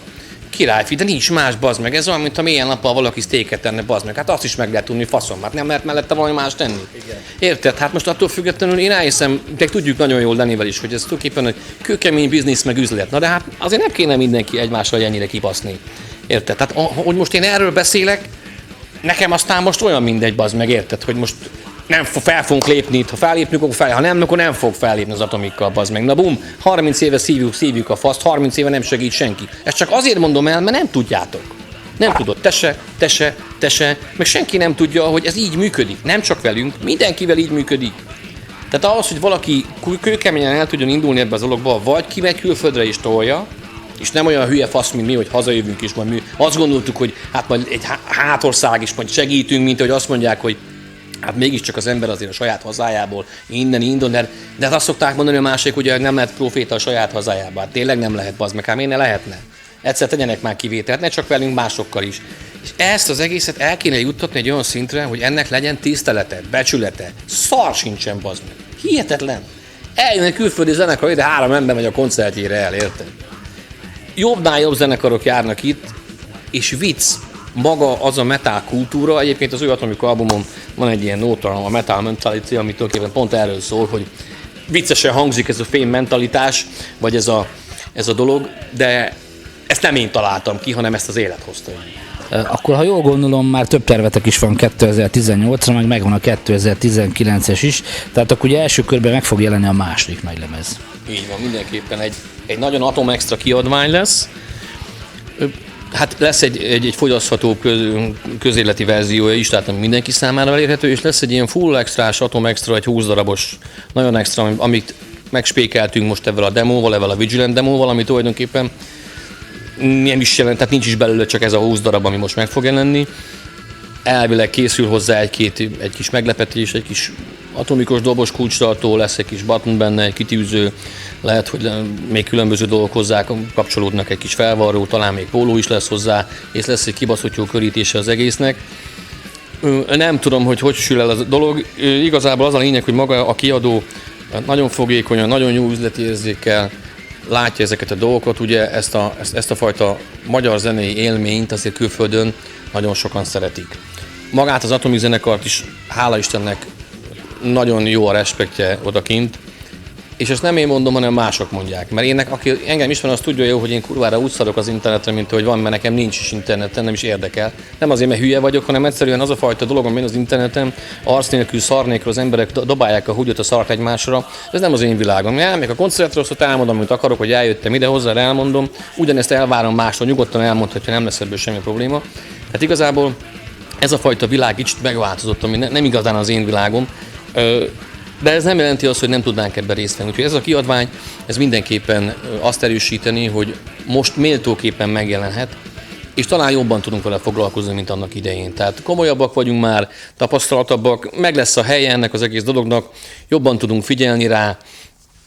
Nekem személy szerint egy nagyon, nagyon fontos dolog ez, hogy most megjelenjen. Igazából annak idején ezt valahogy kicsit úgy nem azt mondom, hogy ketté szakadt a zenekar, vagy ketté vágtuk ezt az egész dolgot, hanem hogy valahogy megszűnt az a fajta folytonosság ennek a dolognak, ami megérdemelte volna azt, már csak bosszantásképpen másoknak, hogy igenis, nekünk van ilyen lemezünk, van 1-es, 2-es, jön a 3-as is, és ha arról van szó, nagyon szívesen húgyozok széllel szembe, vannak még rajtam kívül egy páron itt is a kollégám, akit nagyon szeretek, te is ilyen vagy, ő is jön a kamera mögött, ők is jönnek ott hátul, akik miatt működik ez a dolog. Ezt szeretjük. Ha jól tudom, akkor terve van az 1-es lemez vinilen Így van. megjelentetni, illetve ugye már próbáltok ezerrel, és írjátok a következő nagy lemez dalait. Hogy áll ez a dolog? Hát erről Dani tudna nagyon beszélni, mert ő van benne a stúdió részén. Hát igen, tehát igazából a dalok azok már lényegében kész vannak, teljesen. Zeneileg is, szövegileg is, cakli-pakli megvan. Továbbra is azért hát a fő zene szerző a csapatban Tamás, és az egész alap hangulatot, koncepciót, ezt ő találta ki, a zenéket ő írta meg, szövegeket is igazából most ő hozta, én minimális segítséget tettem bele a szövegekbe, de lényegében a lemezanyagot azt már végig is próbáltuk, most nem mondom azt, hogy ez már koncertképes, de van, ami már koncertképes belőle, és a koncertrepertoárban fixen 2 új nóta már benne van. Emellett van még 2, amit szintén összeraktunk és összepróbáltunk, lehet majd rotálni, hogyha ez úgy hozza. És vastagon benne vagyunk a stúdió felvételekben. A dob, gitárrészek azok lényegében megvannak, még most azért a dobon egy picit úgy agyusztálgatunk, csiszolgatunk, de az lényegében megvan. Hamarosan kezdjük a bőgőket feljátszani, ének. Hál' Istennek nem hajtott a tár, nem kell rohanni. Az a terv, hogy idén év végéig nagyjából be is fejezzük a stúdió felvételeket, és akkor utána szeretnénk hagyni időt a 2-es albumnak, mert megérdemli, hogy fussa ki magát. Ahogy Tamás is mondta, hát az életünknek ez egy nagyon komoly mérföldköve. És az, hogy angol nyelven nyomtuk, angol nyelven nyomjuk, azért a zenekarban mindig benne volt, hogy magyar csapat vagyunk, itthon Magyarországon élünk mindannyian, itthon koncertezünk, de nem akadály a határ. Bármikor felülünk a biciklire, azt hagy szóljon, és akkor bárhol tudunk játszani, bármikor.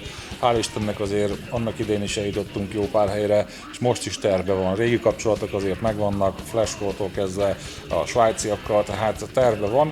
Most a 2-es lemez szeretnénk, hogy kifusson, folyamatban van a 3-as lemez, és hát tele vagyunk tervekkel, tehát működünk, és ezerrel dolgozunk. Nagyon szépen köszönöm. Zárná. Borítók is kész van az igen? albumhoz, igen. Tehát kész van a borító is, ami egy nagyon kedves barátunk munkája. Mondhatjuk a nevét. Persze, hogyne. Hát az alapkép az Farkas Laci, tehát azt a grafikát azt ő. Dávid is barátunk. Dávid barátunk csinálja az összes többi ilyen grafikai dolgokat, és tulajdonképpen igazából logótól kezdve az egész koncepció. Teljesen kész vagyunk magával az egész koncepcióval. Ha minden igaz, talán még a póló is hamarabb lesz, mint lemez belőle. Nagyon nagy flash, hogy az első albumnak, amire rákérdeztél, hogy az első Atomic lemezből vinil is valószínűleg elképzelhető, hogy lesz. Ez tényleg így van olyannyira, hogy ha minden jól megy és Isten is úgy akarja, akkor az eredeti borítóval fogjuk ezt a dolgot kihozni. Tehát készült ugye ez a borító, ami köztudott, és van ennek egy eredeti verzió, amiből ez a borító készült, úgyhogy mi ezzel szeretnénk tisztelegni az egész zenekari Hát évek előtt, hogy ezt a lemezt ki tudjuk hozni az eredeti dolgokkal, szintén lett belőle póló is, nagyon szépen elkészültek azok a munkálatok is, úgyhogy hála Istennek dolgozunk, haladunk, megvannak a terveink, a dolgaink. Nagy örömmel vesszük azt, hogyha valaki segítene szeretni segíteni. Mert mind a kettő fontos. Ha részt kíván venni ezekben a dolgokban, koncertszervezésben, vagy úgy gondolja, hogy magát a zenekarban, és ebben a zenekarral szeretne kapcsolatot fölvenni, szeretné ezeket a dolgokat közösen építeni, ezt a fajta dolgot, vagy csak szeretne belelátni még jobban, akkor az nyugodtan keressen minket, eléri a zenekart. És van még egy nagyon fontos dolog, amit ugye el szeretnék mondani. Létrehoztunk egy 300 nevű csoportot, ami nagyon viccesen hangzik, de tulajdonképpen nem az. Kicsit van egy áthallás ugye itt a mitológiai dolgokra. Valójában annyit akarna, hogy mindenkit szeretettel várunk oda. Várjuk azt a 300-at, aki tényleg azt gondolja magáról, hogy ezt a műfajt, ezt a zenei dolgot magáénak érzi, segíti a másikat, támogatja, részt tud venni önzetlenül ebben az egész dologban, össze tudunk fogni egy cél érdekében, ami nem nagyon megy sajnos.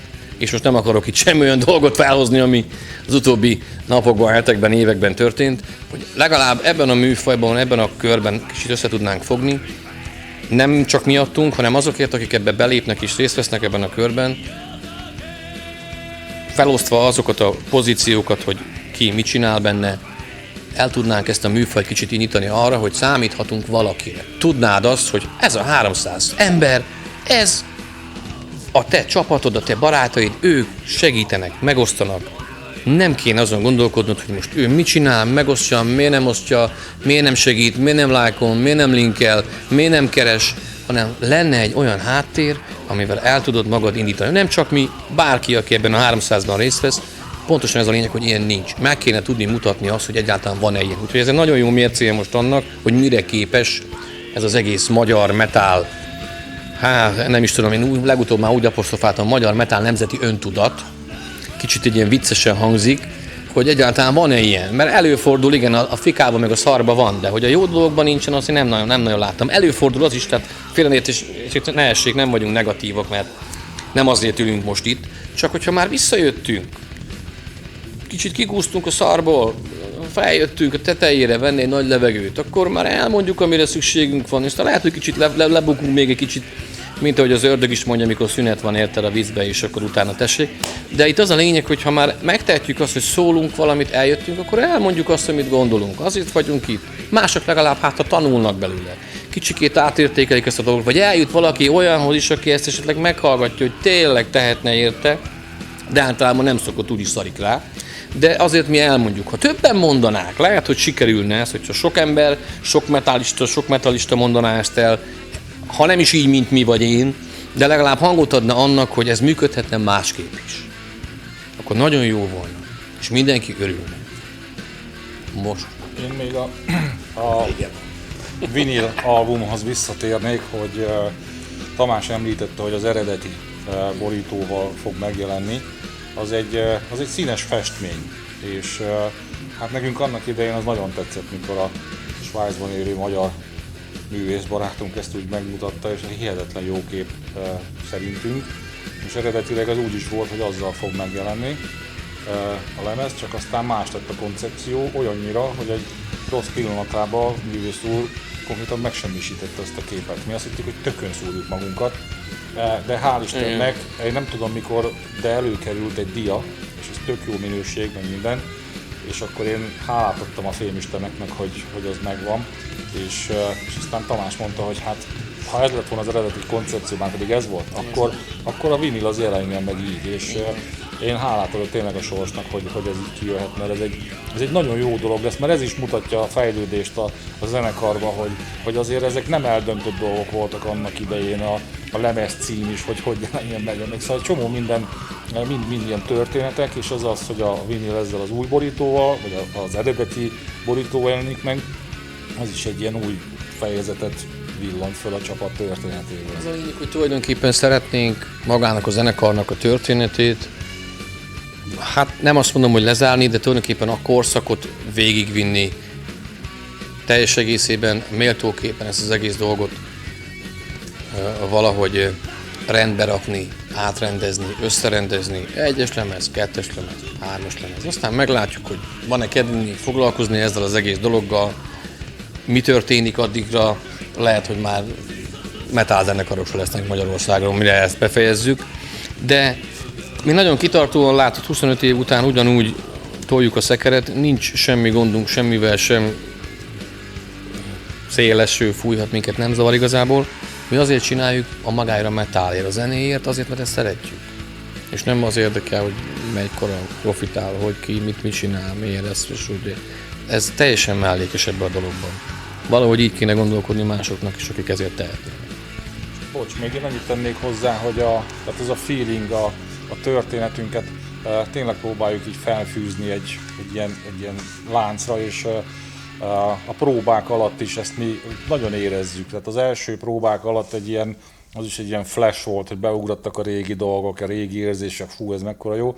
Hát most meg már lényegében egy komplett műsorral készen vagyunk, amiben mind a 3 lemezről vannak anyagok, a számok, és ez nagyon érdekes, mert ez 3 teljesen különálló korszak, de mégis amikor játsszuk ezt a műsort, ez nekem egy akkora kerek egész belülről, aztán majd a közönség eldöntő, hogy kívülről is ilyene, de ez egy hihetetlen érzés, és olyan energia, olyan erő van benne, olyan lüktetés, amit annak idején is éreztünk, most meg már azért, tehát nem csak a kosz ragadt ránk, tehát azért mindannyian aktívan zenéltünk azóta is, tehát nem az volt, hogy most itt turkáltuk az orrunkat, az 25 év után, na mit csináljunk, hanem egy percig nem hagyta abba egyikünk se, és aztán most már ezt a plusz tudást is, tapasztalatot, ezt bele tudjuk tenni, és hihetetlen, olyan érzés, hogy mert azért egy trash, hogyha úgy olyan össze-vissza szétesnek a történetek, akkor azt érzed, hogy vaj, nagyon dzsuga, de ez meg egybe van a történet, lüktetése van, és nagyon, hát én rendszeresen lefosom a bokámat. Igen, nagyon szeretjük az egészet, ezt az egész élményt, úgyhogy valójában, hát túlbeszéltük már ezt a dolgot, ezt nagyon kedves ismerősöm mondta, hogy ne cukrozzuk a szart.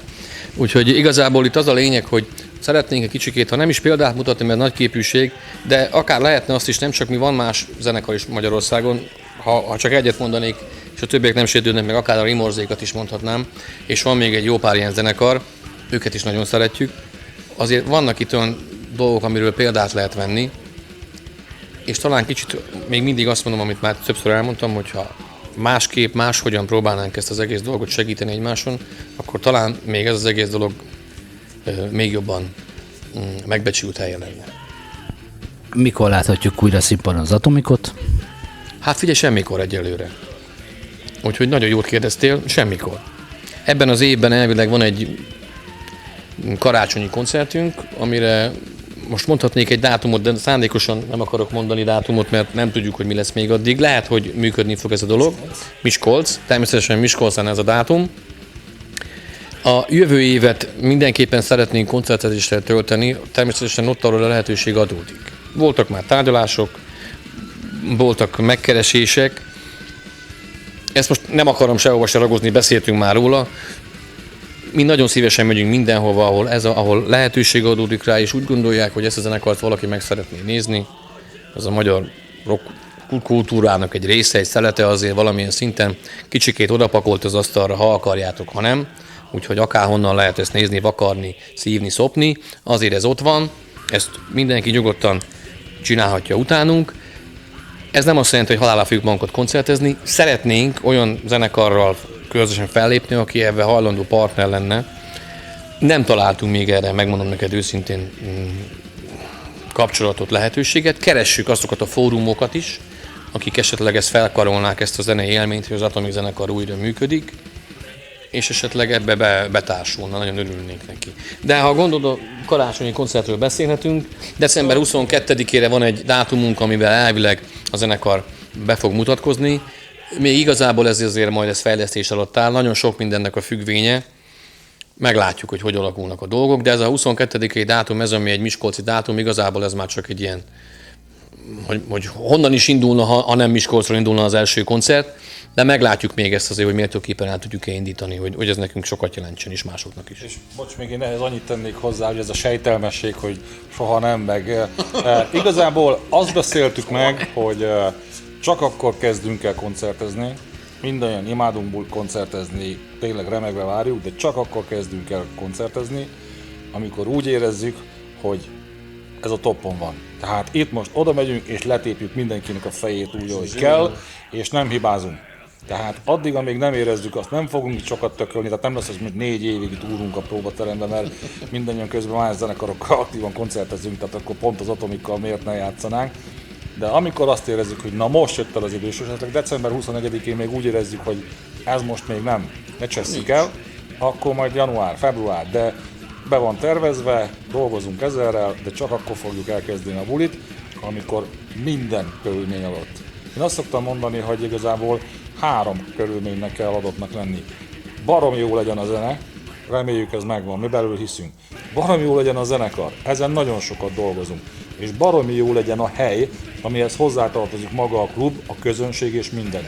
És ha ez a 3 összeáll, abban a pillanatban ott vagyunk és toljuk ezerrel. Így van, és a legutolsó szó a végére is van az a mondatod, hogy a háborúhoz 3 dolog kell. Igen. Akkor ebben talán ki tudja váltani mindenki. Kuporgatunk, aztán csapat. Srácok, nagyon szépen köszönöm. Örülök, hogy szókimondóak voltatok. Sajnos, igen. Úgyhogy ezt a cikket nem fogják látni sehol. Sziasztok! Mondod, még Találkozunk Miskolcon. Sziasztok! Hello! Köszönjük és csókoltatjuk a Head Crusher nézőit. Köszi. Köszönöm.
Az argentin médium személyében most már a kiváló dél-amerikai underground is képviselteti magát a műsorunkban.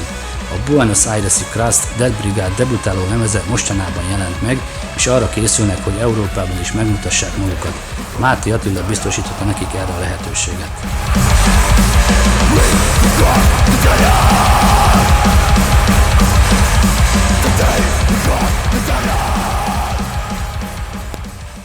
Welcome to Head Crusher. This is first time that we have an Argentine band on our show, and it's Medium from Buenos Aires. Correct. And I have here. Could you introduce yourself? I'm Lucian. And you play? I play bass guitar and I sing in Medium. Okay. And I'm Federico. I play guitar. okay, thank you guys. So you are in Europe. We are speaking here in Norway. You're like visiting this country and promoting your album also. Is that correct? Well, yeah, actually, we are at the festival, so we're meeting friends, having a great time. Yeah, at the same time, we are contacting people, friends. So yeah, basically, we are bringing this new band. Like nobody knows it, maybe yet. It's kind of new. It's been like 1 year. Yeah. Since we started, so it's kind of we're introducing it first of all to our friends and people that.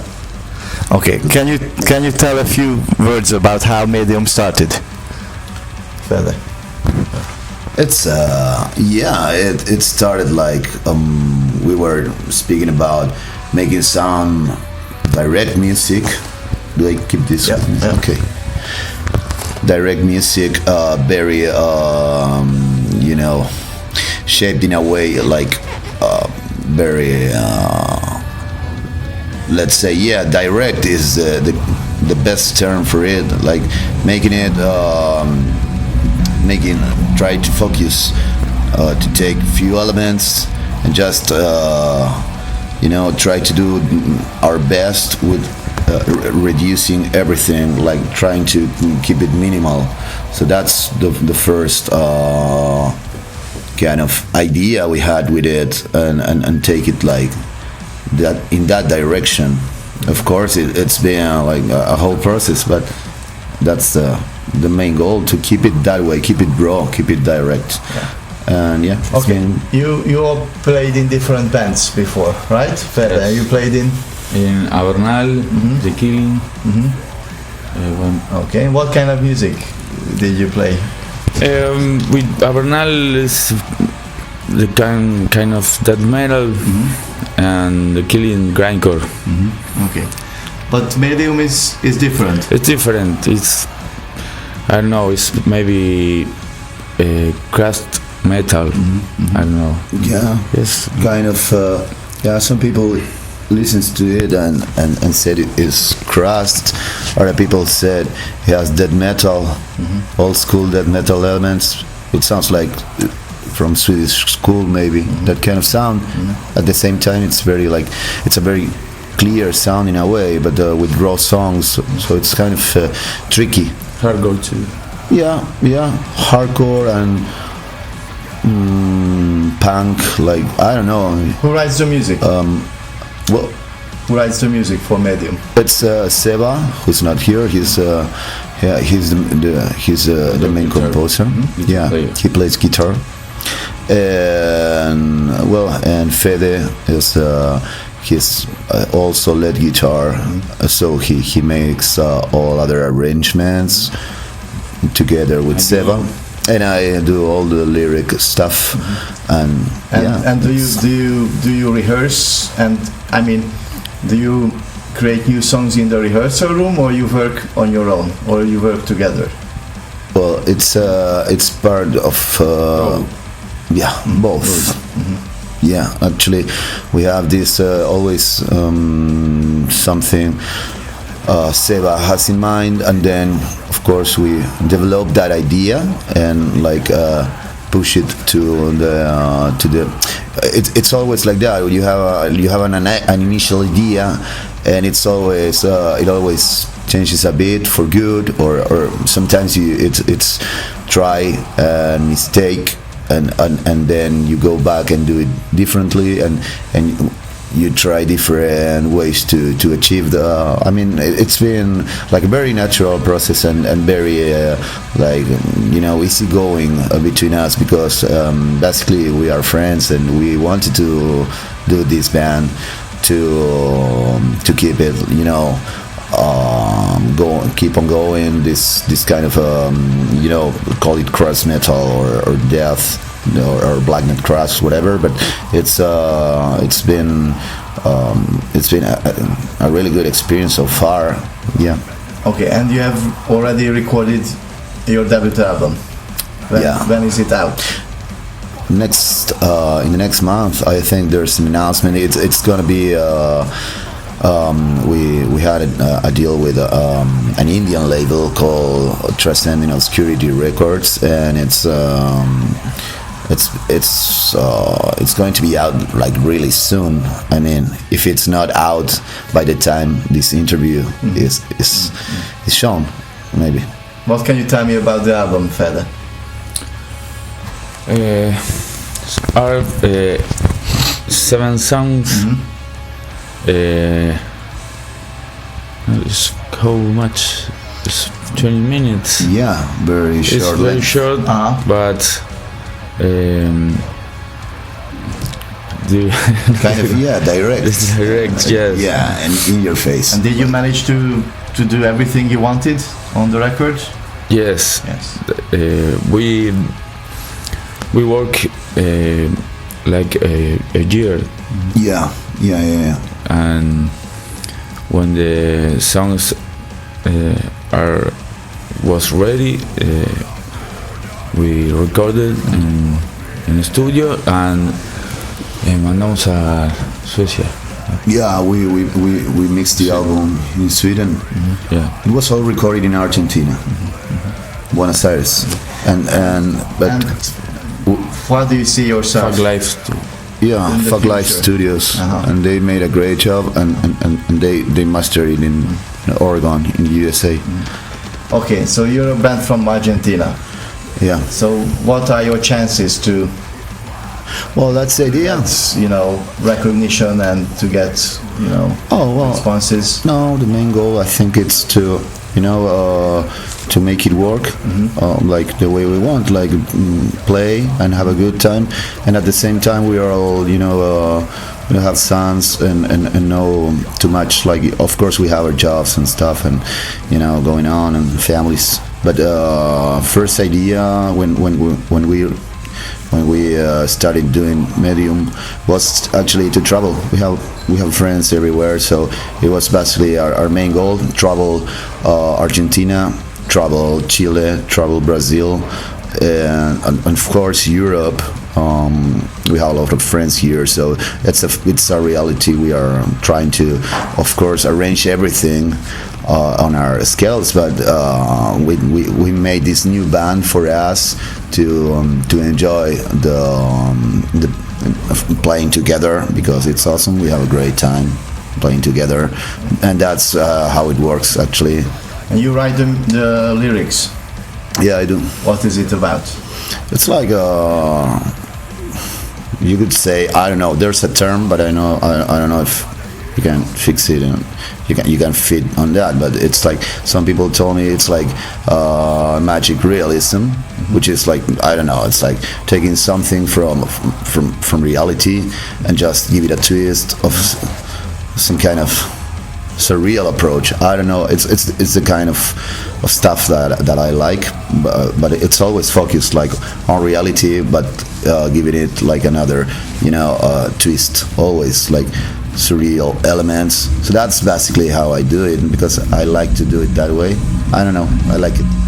Okay. That's the way.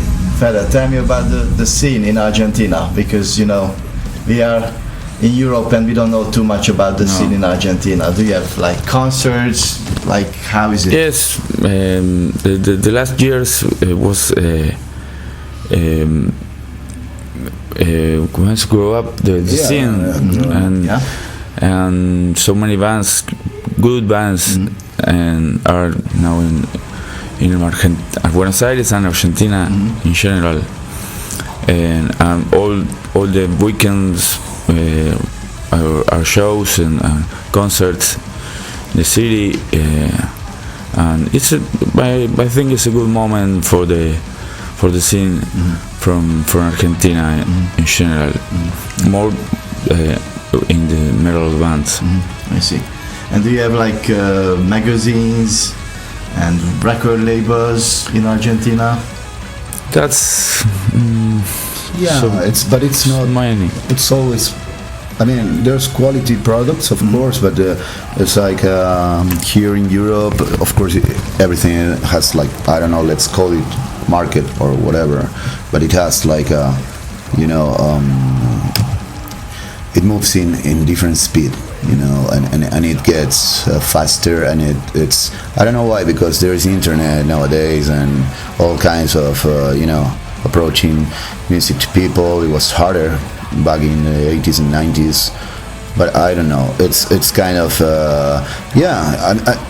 and it's the same. I think it's the same with the bands. There are very cool bands, very good bands, but the projection it's always difficult. Imagine we are like far away from most of the countries where you actually have very active metal scenes, except, I don't know, for example, Chile is a very good example of like ever growing and develop. They have like very good quality bands. I think it's the Brazil best too. Yeah, Brazil as well. They are like the scenes to say something, where Argentina maybe has to focus, maybe try to focus on what the Chilean scene is about like how they do things, because they are very professional, at the same time very do-it-yourself, kind of work. So I think it's awesome if you visit Argentina, Chile and Brazil, and I think this is my personal opinion, and Argentina has a lot of potential with bands and artists, a lot of young people, veteran bands. This is a really good artistic moment. So I think that's maybe the main goal to reach, make it grow like something as you can see in Chile or Brazil. All right. And finally, do you think there's a chance that you're gonna tour in Europe with Medium? That would be really great. Yeah, it's the main goal actually. One of the goals. Yeah. Travel. That's the very first, idea we had. We want to play anywhere, everywhere, as much as we can. But that's why we are doing this we love the music in Medium, and at the same time we thought about like, okay, this is a good time for in our lives to tour and to focus on that the way it has to be. So I can tell you there's nothing yet that has been talked or spoken, but they will be here for sure. Yeah. So hopefully we can catch up with you on the road. Yeah. In Europe.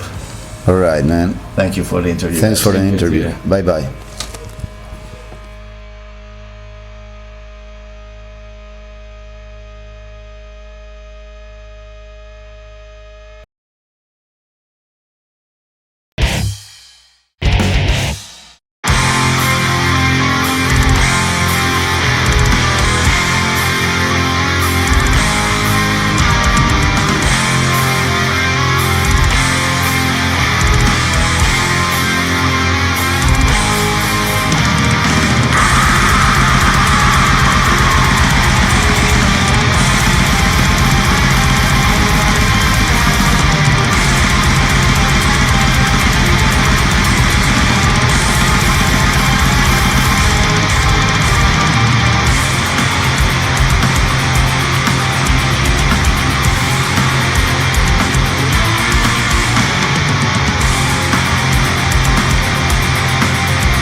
Nordjával az egyik legígéretesebb norvég zenekar. A norvég black metal szintén ismert alakjai egyesítették elképzeléseiket ebben a csapatban. Ideje megismerkedni velük közelebbről is. Máté Attila egészen Oszlóig utazott, hogy az Inferno Fesztiválon faggassa ki a srácokat. Okay, so we are here with Nordjával after their show at Inferno Festival. Thank you guys for the interview. So how did you like your show at Inferno?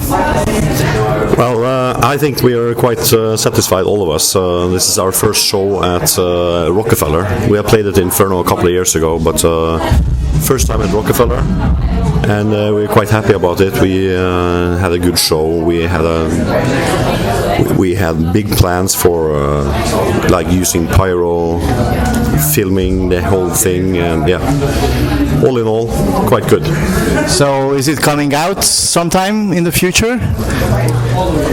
We of course have to review the tapes before we decide on that, but I think we have some good material there for possibly some extra material for next album or a DVD possibly, so time will show. Yeah. Okay, just going back a bit, because you formed in 2015. So what made you feel start Nordjával? Because you have all had brands before. So why was it important for you to start Nordjával?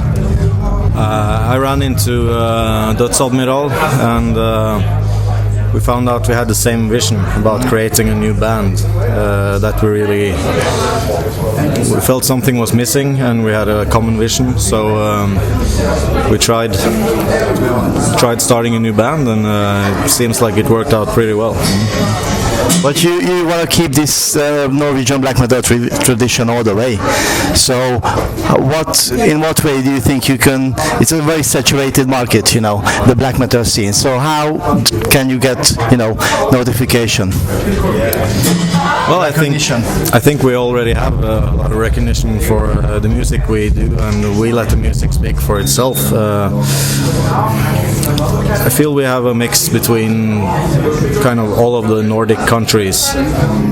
That really hasn't been done before in that way, mixing the Norwegian aggression with more of the Swedish melodies, stuff like that. So I think we have a different flavor to the whole thing, and that's why we get the recognition I guess we have. Yeah, that's what I wanted to ask you actually, that it seems like that this melodic touch that comes from the more Swedish scene and the Norwegian harshness, is it a deliberate action from your side to keep this duality? Well, not really. What comes out, we all have experience from different genres, so I guess it kind of blends by itself. It wasn't a conscious thing, it just kind of happened, and we stuck to it, and we'll just keep developing from there. So the EP, the Krigsmakt, dealt with war topics. Yeah, and for me it looked like a bit, or sounded a bit more straightforward than Djävulen i Nord. Your comments on this? Yeah, it's like most EPs, it was kind of an experiment just to try to make it a little bit faster, a bit more aggressive, and see how that would work out for us. And I'm not sure if that's the direction we're going to take, but it was something we needed to get out, because war is a big part of our sound and our lyrics as well. So we wanted to make kind of not a complete album with that theme, but we wanted to try it in an EP format, which is nice for experimenting with that stuff. Yeah, you played already 2 songs today. Is that the direction that you want to follow, or you want to keep it a bit more straightforward or a bit more melodic, like on Norges Torta Himla, which is one of my favorites? Yeah, we haven't written the whole album yet. We have a few songs, but so kind of the shape of the album isn't done yet. So we don't know if it will take a more melodic direction or more brutal direction, because the 2 new songs we played today, one is more in the vein of our first album, more melodic, more kind of epic sounding, and the other one, Apocalypsis Echation, is very brutal and very straightforward. So we will just have to see, I guess. And when can we expect the follow-up? We will start recording within the next couple of weeks, the drums, and we hope to have something out this year, but we can't promise anything. But we will start the intense process with the new album right after we get home from here. Actually, you have been touring quite a lot. Is that an essential part of Nordjävel? Definitely. We need to build from the beginning of the whole band. We need to be out there and show people what we can do and what we want to do. And it's not a coincidence that we played here 2 years ago and we are booked here on Rockefeller 2 years later. That means a lot for us, and it says something about the band, the development, and actually the expectations of what promoters and the fans actually have to us. So doing this live thing for us means a lot. We're gonna do Hellfest, we're gonna do a lot of festivals this year. We did a United States headline tour last year, and that helped us a lot. So that's what we're gonna keep doing. We might do a European tour this summer as well, and in that tour we will have a lot of festivals. So we just need to focus on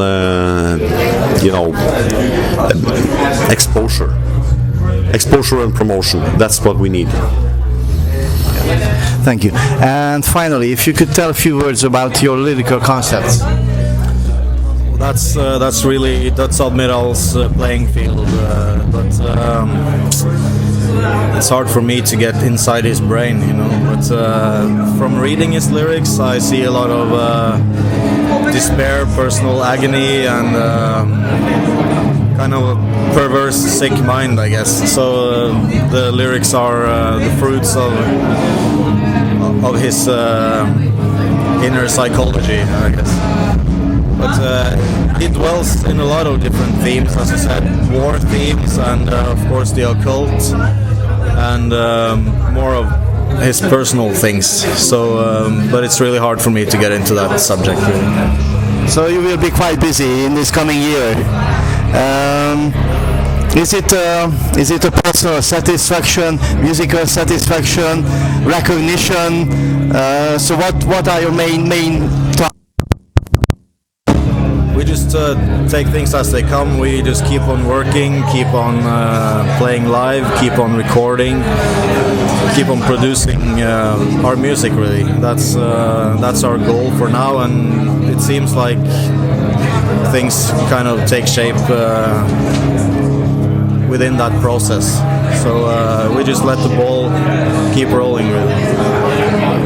Okay, thank you guys. Thank you.